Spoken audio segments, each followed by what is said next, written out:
Hey YouTube, it's Josh here. I'm just going to be doing a quick test of the burger alarm. Well, this is only a quick video anyway.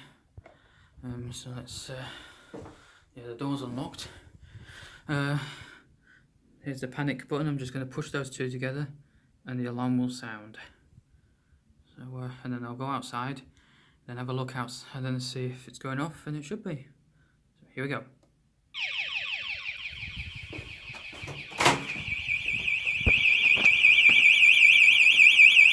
Yep, the alarm is sounding indeed.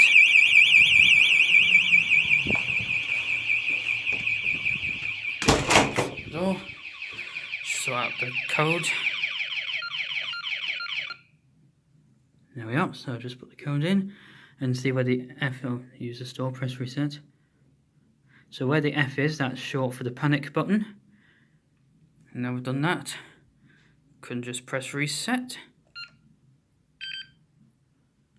There we are.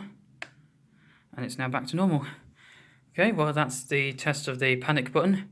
And thank you for watching. If you like this video, give it a like. And don't forget to subscribe for more. Bye.